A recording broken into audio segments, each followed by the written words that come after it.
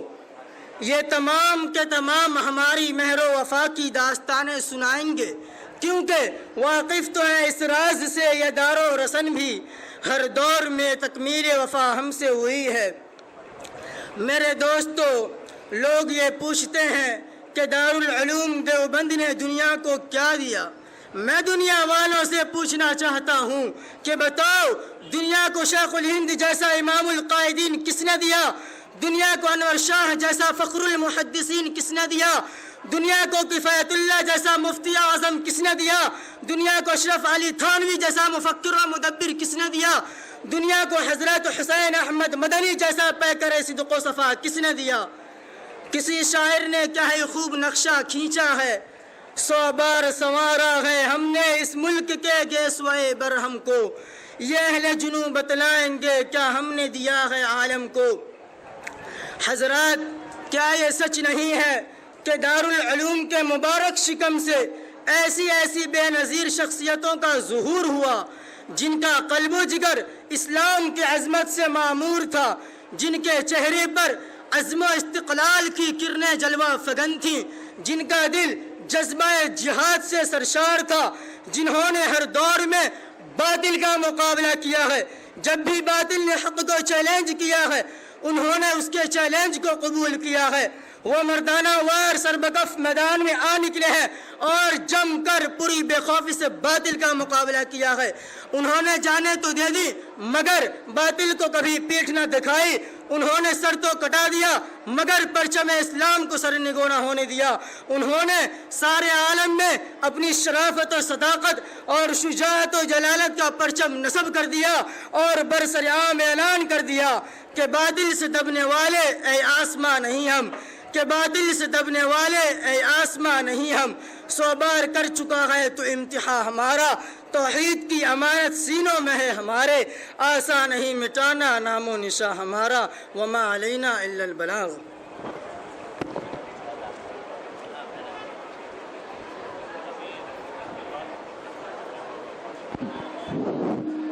اس کے بعد حکم حضرات نوٹ فرما لیں مساہم نمبر 9، اور یہ آخری مسائل ہے۔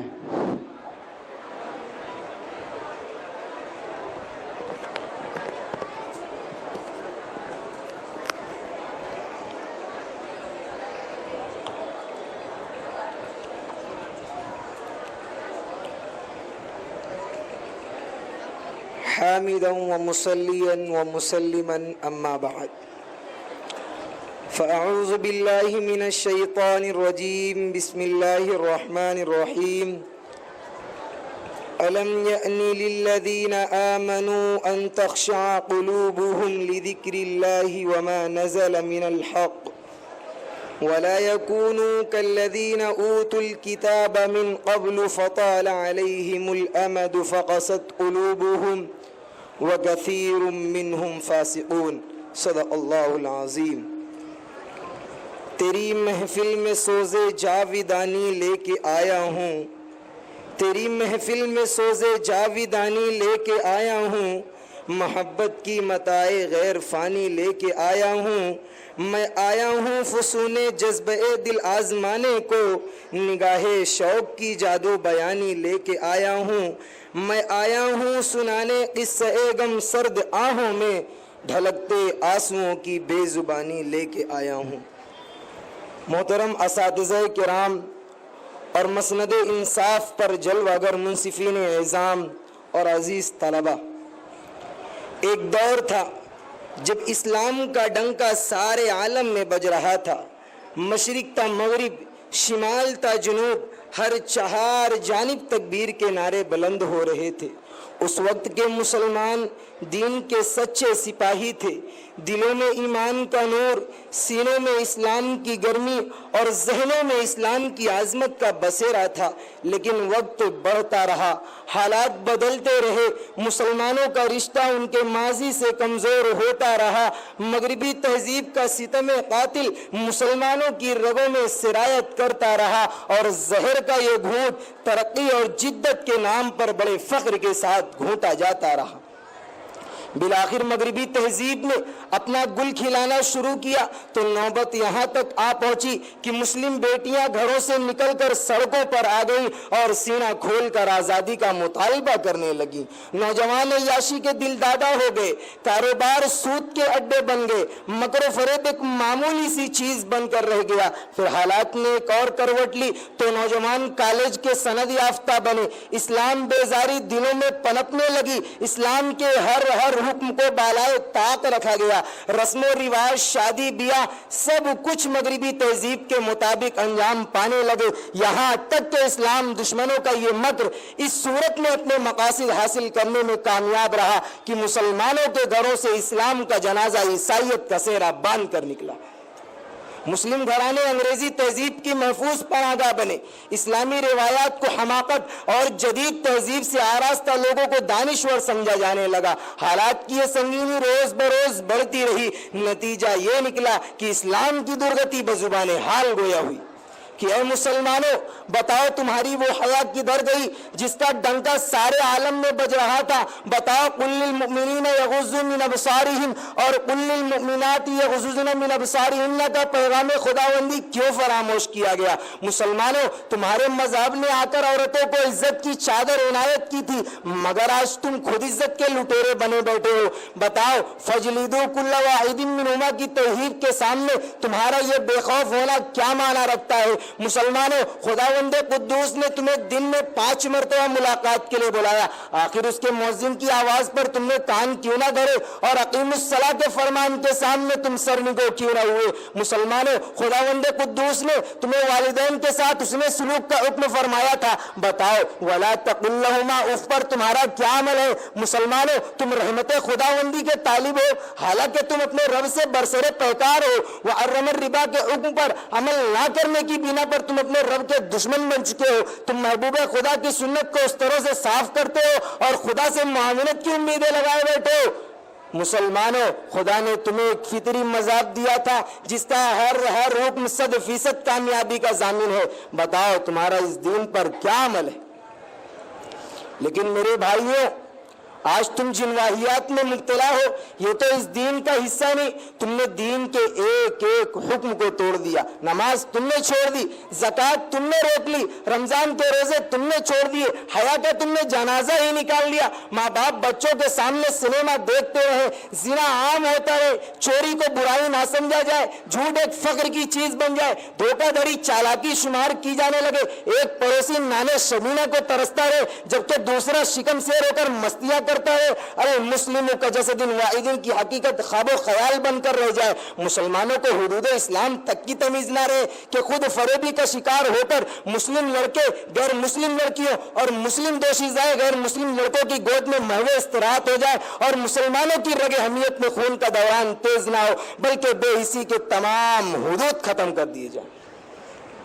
اے نوجوانان ملت آج کا یہ لٹا پٹا اسلامی معاشرہ ہم سے کچھ مطالبہ کر رہا ہے، ہم سے کچھ بھیک مانگ رہا ہے، یہ ہمارے سامنے دستے طلب دراز کر رہا ہے کہ اے لوگو مجھے اس دلدل سے نکال کر میرے ماضی کے ساتھ جوڑ دو۔ مسلمانوں اس کے لیے ضروری ہے کہ نوجوان اسلام کی سوچ دینی ہو، ان کے علمی اقدامات ہوں، فلک بوس منصوبے ہوں، منظم و مرتب لاہے عمل اور اس پر سختی سے کاربند ہو، وہ خود غرضی سے بے نیاز ہو، ان میں ایثار و قربانی اور ہمدردی کا جذبہ ہو، جذبوں میں رجولت ہو، رجولت میں صلاح ہو، صلاح میں اخلاص ہو، اخلاص والا کردار ہو، کردار میں بلندی کی تمنا ہو، تمنا اسلام کی عظمت کی ہو، اسلام کی عظمت سے معمور سینے ہو اور سینوں میں اللہ کا خوف ہو۔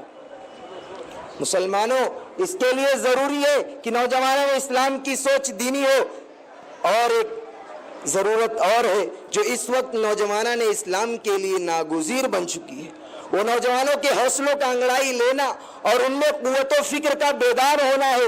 اس کے بغیر ملت کو حالات کے دلدل سے نہیں نکالا جا سکتا، کیونکہ قوت و فکر و عمل پہلے فنا ہوتی ہے، پھر کسی قوم کی شوکت کو زوال آتا ہے. میرے بھائیوں، مجھے امید ہے کہ ہم تمام لوگ اپنی اپنی ذمہ داریوں کا احساس رکھیں گے اور دنیا کو یہ کہنے کا موقع نہیں دیں گے کہ اس قوم کی تقدیر میں منزل تو ہے ساکن، اس قوم کی تقدیر میں منزل تو ہے ساکن، افسوس کوئی قافلہ سالار نہیں ہے. وما علینا الا البلاغ.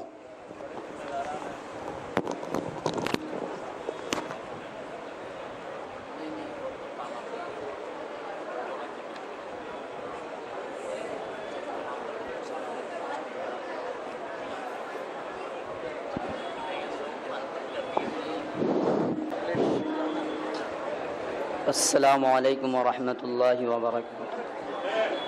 حامدا ومصلیا اما بعد، اعوذ باللہ من الشیطان الرجیم، بسم اللہ الرحمن الرحیم. سبحان الذي خلق الأزواج كلها مما تنبت الأرض ومن أنفسهم ومما لا يعلمون. صدق اللہ العظیم. آج کے اس مسابقتی اجلاس میں عناوین مقررہ میں سے ایک دل کو چبھتا ہوا عنوان اسلام اور سائنس کے متعلق آپ حضرات کے سامنے لب کشائی کرنے کی جرأت کرنے جا رہا ہوں، اس دعا کے ساتھ کہ یا رب یہ التجا ہے کرم تو اگر کرے، کہ یا رب یہ التجا ہے کرم تو اگر کرے، وہ بات دے زباں پہ جو دل پر اثر کرے. محترم حضرات، جس دور سے ہم اور آپ گزر رہے ہیں سائنس اور ٹیکنالوجی کا دور کہلاتا ہے. آج قدم قدم پر سائنسی ایجادات ہیں، مادیت کے نئے نئے انکشافات کا چرچا ہے. انسانیت کے دامن میں علم و دانش کی بھرپور تجلیہ ہے، بلندیاں اس کے سامنے سمٹ چکی ہیں. حقیقتوں کے جاننے کا جذبہ آج عروج پر ہے اور یہی چیز سائنسی تحقیقات کا محور بنی ہوئی ہے. خداوند قدوس نے بھی عقل انسانی کی گروہ کو کھول دیا، جس کا نتیجہ ہے کہ آج انسان ہواؤں کے دیش پر اڑ رہا ہے، فضاؤں میں اسٹیشن بنا رہا ہے، چاند پر کمندے ڈال رہا ہے، سورج کی شعاؤں کو گرفتار کر رہا ہے، زمین کے پوشیدہ خزانے کو نکال رہا ہے.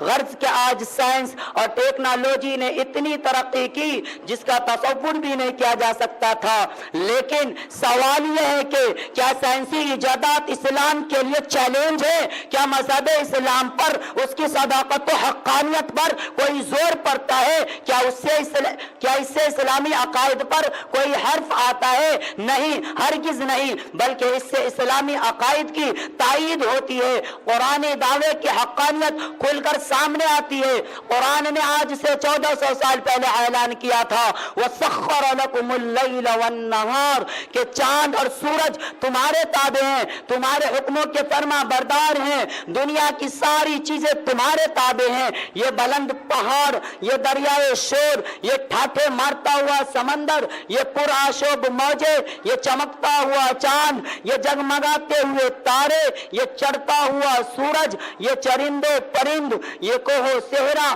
سب کے سب تمہارے تابع اور غلام ہیں. لوگوں نے تعجب کا اظہار کیا اور کہا یہ محض افسانہ ہے، بھلا یہ کیسے ممکن ہو سکتا ہے کہ کروڑوں میل اونچائی پر طلوع ہونے والا سورج، ہزاروں میل کی بلندی پر چمکنے والا چاند ہمارے تابع کیسے ہو سکتے ہیں؟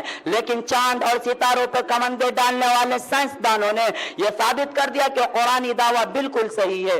اسی طرح جب محمد عربی صلی اللہ علیہ وسلم کو خدا نے معراج کرا کر ہم کلامی کا شرف عطا کیا تو حضور صلی اللہ علیہ وسلم نے کفار و مشرکین سے کہا کہ آج رات میں نے بیت المقدس کا سفر کیا، راتوں رات آسمان پر گیا اور خدا سے کلام کیا. تو مشرکین مکہ انکار کر بیٹھے، کتنی قلیل مدت میں جنت اور دوزخ کی سیر کیسے ممکن ہو سکتی ہے؟ بھلا یہ کیسے ممکن ہو سکتا ہے؟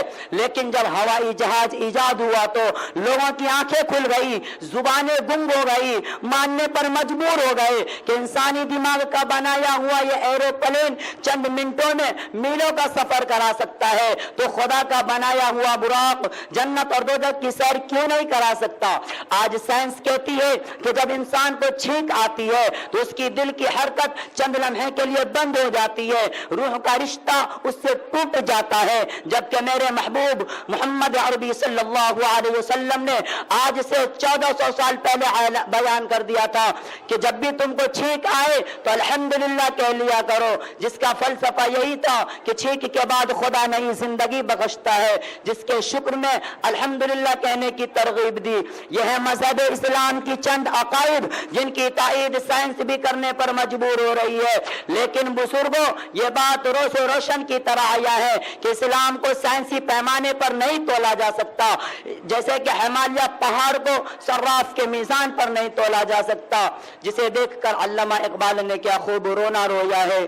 ڈھونڈنے والا ستاروں کی گزرگاہوں کا، ڈھونڈنے والا ستاروں کی گزرگاہوں کا، اپنے افکار کی دنیا میں سفر کر نہ سکا، اپنی حکمت کے خم و پیچ میں الجھا ایسا، آج تک فیصلہ نفع و ضرر کر نہ سکا۔ وآخر الدعوانا ان الحمدللہ رب العالمین۔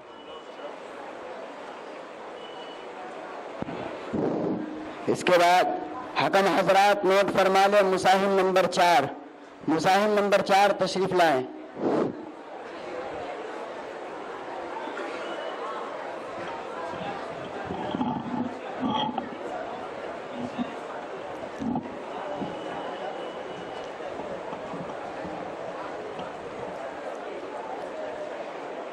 حامدا ومصليا أما بعد، فقد قال الله تعالى في القرآن المجيد والفرقان الحميد: فأعوذ بالله من الشيطان الرجيم، بسم الله الرحمن الرحيم، والذين جاهدوا فينا لنهدينهم سبلنا، صدق الله العظيم۔ برادران اسلام، شہدائے اسلام کا سب سے پہلے مصداق اور اولین درجہ رکھنے والے صحابہ کرام کی مقدس جماعت ہے، جن کی طبیعت میں اللہ نے شوق شہادت کا جذبہ پیدا کیا تھا، پھر شوق شہادت میں اللہ کی راہ میں گردن کٹانے سے کبھی گریز نہ کیا، بے خوف و خطر میدان جنگ میں کود پڑتے تھے، نہ مال کی پرواہ، نہ جان کی پرواہ، نہ اولاد کی پرواہ، نہ باغات کی پرواہ، صرف اور صرف ایک ہی اعلان، ایک ہی آواز، اللہ کی راہ میں اپنی جان کو قربان کر کے جام شہادت نوش کرنا۔ چنانچہ حضرت ابو بکر رضی اللہ تعالی عنہ اپنے وطن سے بے وطن ہو رہے ہیں، حضرت عمار بن یاسر رضی اللہ تعالی عنہ کو شہید کیا جا رہا ہے، حضرت خباب رضی اللہ تعالی عنہ کو انگاروں پر لٹایا جا رہا ہے، حضرت بلال رضی اللہ تعالی عنہ کے سینے پر پتھر رکھے جا رہے ہیں، الغرض یکے بعد دیگر صحابہ کرام حضور اقدس صلی اللہ علیہ وسلم کے قدم مبارک میں اپنی جانوں کا نذرانہ پیش کر رہے ہیں۔ دیکھتے ہی دیکھتے باری آ جاتی ہے آپ صلی اللہ علیہ وسلم کے چچا حضرت عمر رضی اللہ تعالی عنہ کی، وہ آپ صلی اللہ علیہ وسلم کی خدمت میں حاضر ہو کر عرض کرتے ہیں: اے میرے بھتیجے، اب صبر کا پیمانہ لبریز ہو چکا ہے، اب قوت برداشت جواب دے چکے گے، اس لیے مجھے آپ اجازت دیجئے میدان کارزار میں جا کر جنگ میں شریک ہو کر جام شہادت نوش فرماؤں۔ سرکار دو عالم صلی اللہ علیہ وسلم فرماتے ہیں کہ چچا تھوڑا ٹھہر جاؤ۔ سیدنا حضرت عمر رضی اللہ تعالیٰ عنہ عرض کرتے ہیں: اے میرے لاڈلے بھتیجے، آپ ہر ایک کو اجازت دے رہے ہیں، آخر مجھ کو کیوں اجازت نہیں دیتے؟ آپ صلی اللہ علیہ وسلم فرماتے ہیں: وَأَنْتَ سِنُوا لِأَبِي، آپ تو میرے ابو کی جگہ پر گئے، حتیٰ کہ ایک موقع پر آپ ہی نے فرمایا تھا: اے محمد، جب تجھے تیرا ابو یاد آ جائے تو مجھے دیکھ لیا کرو، کیونکہ میرا اور تمہارے ابو کا چہرہ اللہ نے ایک سا بنایا ہے۔ آپ ہی نے کہا تھا: اے محمد، گھبرانے کی ضرورت نہیں، جہاں تیرا پسینہ بہے گا وہاں حمزہ اپنا خون بہا دے گا۔ سرکار دو عالم صلی اللہ علیہ وسلم فرماتے ہیں: خدا حافظ۔ سیدنا حضرت عمر رضی اللہ تعالیٰ عنہ عرض کرتے ہیں: فی امان اللہ یا محمد۔ الغرض سیدنا حضرت عمر رضی اللہ تعالیٰ عنہ کے جذبے کو دیکھ کر، کب کو دیکھ کر آپ صلی اللہ علیہ وسلم اجازت دے دیتے ہیں۔ حضرت عمر رضی اللہ تعالیٰ عنہ میدان کارزار کی طرف چل پڑتے ہیں، کفار کے مقابلے میں جہاد کے لیے اتر جاتے ہیں، جہاد شروع ہو جاتی ہے۔ چنانچہ ایک وقت آتا ہے جب حضرت حمزہ رضی اللہ تعالیٰ عنہ شہید ہو جاتے ہیں، حضرت حمزہ رضی اللہ تعالیٰ عنہ کی شہادت کو یاد کر کے کلیجہ کانپ جاتا ہے، دماغ فیل ہو جاتا ہے، قلم رک جاتا ہے۔ سرکار دو عالم صلی اللہ علیہ وسلم اپنے چچا کو دیکھ کر فرماتے ہیں، اے میرے پروردگار، میرے چچا کی لاش کا کیا حال کر دیا گیا؟ پاؤں کاٹ دیے گئے، انگلیاں کاٹ دی گئی، زبان کھینچ لی گئی، آنکھیں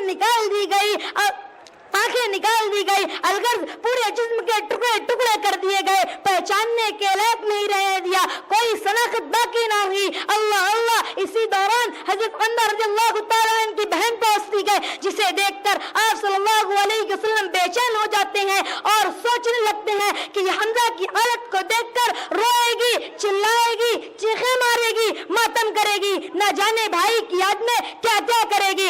لیکن قربان جائیے اس مرد مجاہد کی غیرت مند بہن پر، جو کہ نہ روئی نہ چلائی بلکہ صبر و استقامت کا پہاڑ بن کر کہنے لگی، بھائی جاؤ، جنت کی حوریں تمہارے انتظار میں ہیں، مجھے کہنے دیجئے۔ حضرت حمزہ رضی اللہ تعالیٰ عنہ کی شہادت ہونا، ٹکڑے ٹکڑے دشمن اسلام سے لڑنا، یہی وہ قربانی ہے جس کے ذریعے آج اسلام ہم تک آیا، اور آج ہم شہدائے اسلام کے صدقے میں دولت سے مالا مال گئے اور آج سر اٹھا کر چل رہے ہیں۔ اس لیے میرے دوستو، آج ہمیں بھی شہدائے اسلام، اللہ تبارک و تعالی ہمیں بھی شہدائے اسلام کی عظمت پیدا فرمائے۔ آمین وآخر دعوانا ان الحمدللہ رب العالمین۔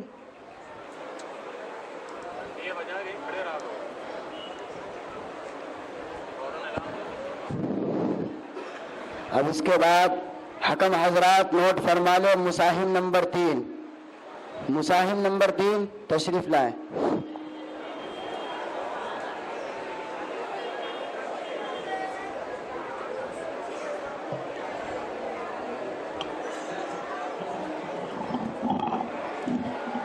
بسم اللہ الرحمن الرحیم، نحمده ونصلي على رسوله الكريم، اما بعد، قال الله تعالى وما ارسلناك الا مبشرا ونذيرا، صدق اللہ العظیم۔ صاحب حکم اور مدرسہ سراجے کے نوشگفتہ پھولو، آج میں جس موضوع کو لے کر حاضر ہوا ہوں وہ ہے سیرت رسول اللہ صلی اللہ علیہ وسلم۔ حضرات، جب اسلام فاران کی چوٹی سے پھیلنا شروع ہوا اور آپ صلی اللہ علیہ وسلم اپنی روشنی سے دنیا والوں کو منور کرنے لگے تو باطل پرستوں میں کھلبلی مچ گئی اور ساری قوت و طاقت، دل و دماغ نور اسلام کے بجھانے میں صرف کرنے لگے۔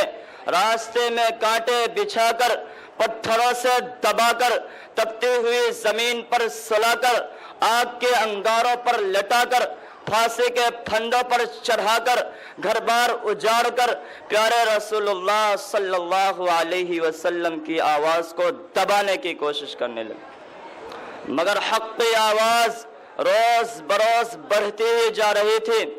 حضرات، سن 7 نبوی محرم کا مہینہ ہے کہ مکہ کے تمام لیڈروں نے مل کر ایک میٹنگ کی۔ ابو جہل نے پوری قوم کو للکارا، ایک غیور عرب جس کو ہم بچہ کا کھیل سمجھ رہے تھے، وہ آج ہمارے دین اور عزت و آبرو کے لیے طوفان بن چکا ہے۔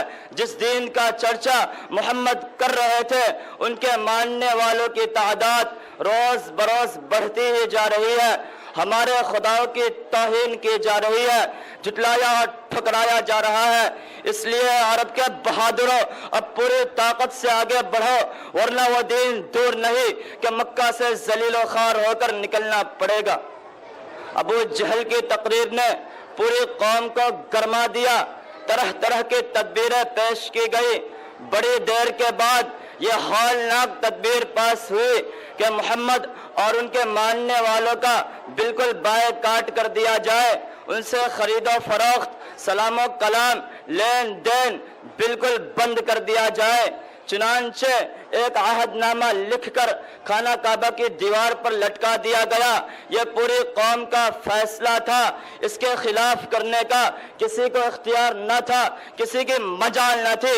مسلمانوں کو شیب ابی طالب میں بند کر دیا گیا، راستے پر پہرے بٹھا دیے گئے۔ مسلمانوں میں بچے، بوڑھے، جوان، عورتیں سب تھے۔ کھانے کے سامان دھیرے دھیرے ختم ہو گئے۔ درختوں کے چھالے کھا کھا کر، کانٹے چبا چبا کر دن کاٹنے لگے۔ صرف ایک دن کے لیے پابندی ایام حج میں ہٹا لی گئی۔ مسلمان گھاٹی سے باہر آ گئے، کپڑے پھٹ گئے، آنکھیں دھس گئی، قدم للکھرا رہے تھے۔ حضرات گرامی، قربان جائیے ان مسلمانوں پر جس کی زبان پر کوئی شکایت نہیں تھی۔ مسلمانوں کی خستہ حالت دیکھ کر کفار قہقہا لگا رہے تھے اور کہہ رہے تھے کہ اے مسلمانوں، کیوں تم اپنے آباء و اجداد کا دین چھوڑ کر ہلاک و برباد ہو رہے ہو؟ تم اب بھی محمد کا ساتھ چھوڑ دو، ہم تم پر سے یہ ساری پابندیاں ہٹا لیں گے۔ مگر مسلمانوں نے جواب دیا، اے کفار، سن لو، ہم حق پا چکے ہیں، ہم دربار محمد میں اقرار محمد کر چکے ہیں، ہم پر اسرار محمد کھل چکے ہیں، انوار محمدی سے ہم فیض یاب ہو چکے ہیں، گفتار محمد نے ہمیں محو کر دیا ہے، لہٰذا ہم طوفان سے ٹکرا سکتے ہیں، خون کا دریا بہا سکتے ہیں، آگ کے بستر پر سو سکتے ہیں، بھوک سے تڑپ کر دم توڑ سکتے ہیں، مگر مصطفیٰ کی رسالت کا انکار نہیں کر سکتے۔ میں انہی چند باتوں پر اپنی تقریر کو ختم کرتا ہوں۔ وما علینا الا البلاغ۔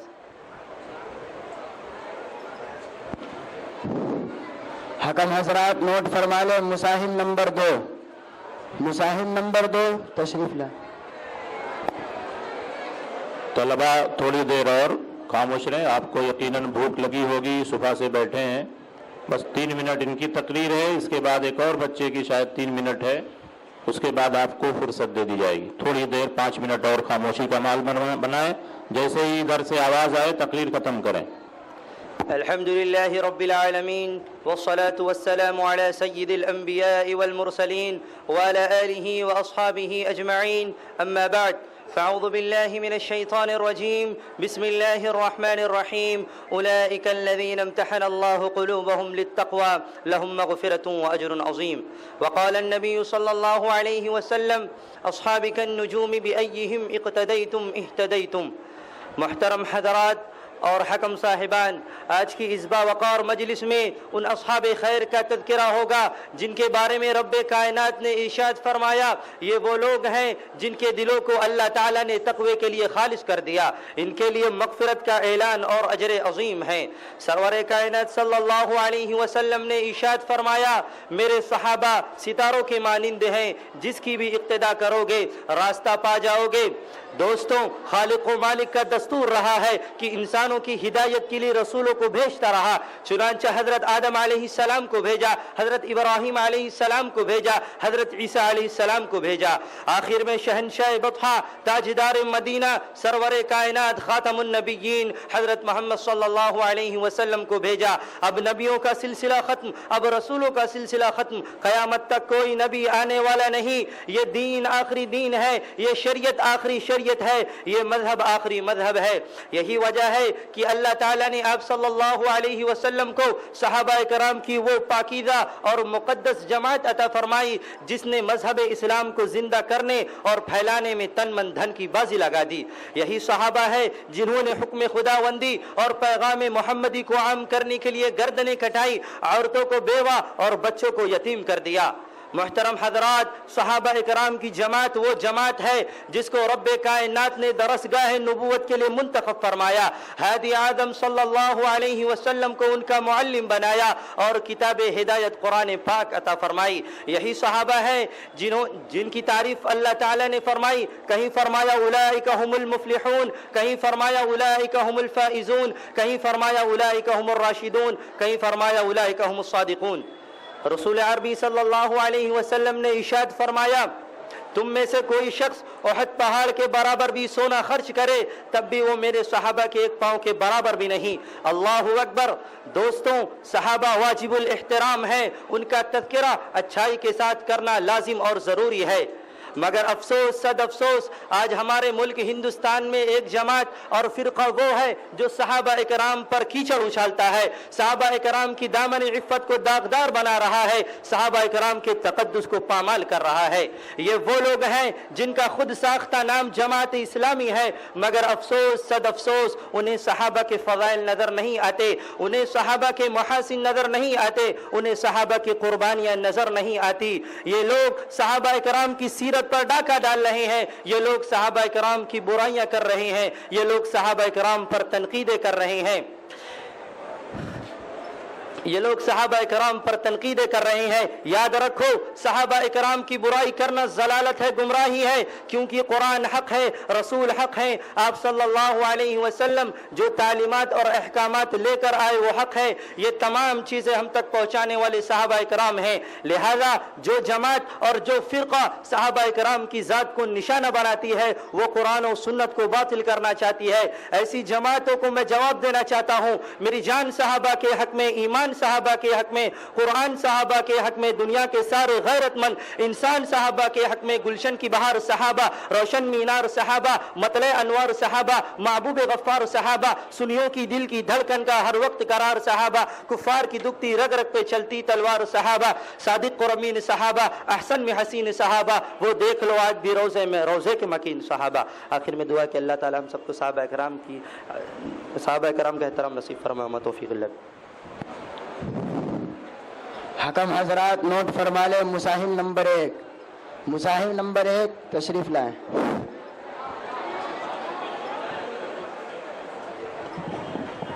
وبركاته. حامدا ومصليا أما بعد، فأعوذ بالله من الشيطان الرجيم. بسم الله الرحمن الرحيم. لقد كان لكم في رسول الله أسوة حسنة. صدق الله العظيم. ابھی میں طفل مکتب ہوں، مقرر ہوں نہ مولانا.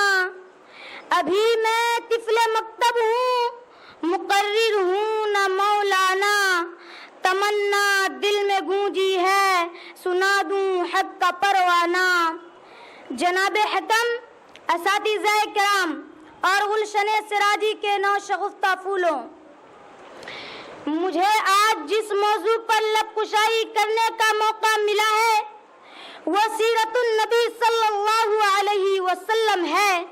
میرے دوستو، یہ تو وہ موضوع ہے جس کے بیان کے لیے ساری دنیا کے درختوں کو قلم بنا لیا جائے، سمندروں کے پانی کو روشنائی بنا دیا جائے، زمین سے آسمان تک کے خلا کو اوراق بنا دیا جائے. لیکن یوں تو گمان کیا جا سکتا ہے کہ قلم ختم ہو جائیں گے، سمندروں کا پانی خشک ہو جائے گا، زمین سے آسمان تک کا خلا پر ہو جائیں گے، لیکن میرے نبی پاک صلی اللہ علیہ وسلم کی سیرت مکمل نہ ہو سکے گی. زندگیاں بیت گئی اور قلم ٹوٹ گئے، زندگیاں بیت گئی اور قلم ٹوٹ گئے، تیرے اوصاف کا ایک باب بھی پورا نہ ہوا. جناب حکم، ایک مومن کے لیے، ایک کلمہ گو کے لیے، ایک مسلمان کے لیے نبی صلی اللہ علیہ وسلم کی ذات گرامی ہر لحاظ سے مرکز و محور ہے. یا طرفین، یا مشرقین، یا مغربین، نبی صلی اللہ علیہ وسلم کی ذات کے اندر گم ہے. میرے دوستو، حضور صلی اللہ علیہ وسلم نے پوری انسانیت کو پیغام نجات دیا. وجود شاہی، نقلیت فرعونی، نسبیت ابو جہلی کچھ اس طرح مٹ گئے کہ زمانے کی گردش نہ کر سکی. سامعین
آمنہ کا دلارا ہمارا نبی، سب کے آنکھوں کا تارا ہمارا نبی، یتیموں ضعیفوں کا فریاد رس، بے کسوں کا سہارا ہمارا نبی۔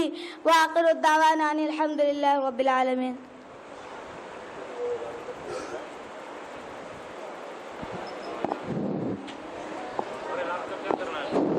الحمدللہ ہماری 2 نشست مکمل ہوئی۔ اب میں صبح کی مجلس جو مولانا ریاض الدین صاحب قاسمی کی صدارت میں منعقد ہوئی تھی اس کے اختتام کا اعلان کرتا ہوں۔ سید ولد آدم خیر الانام، اس پہ لاکھوں درود، اس پہ لاکھوں سلام۔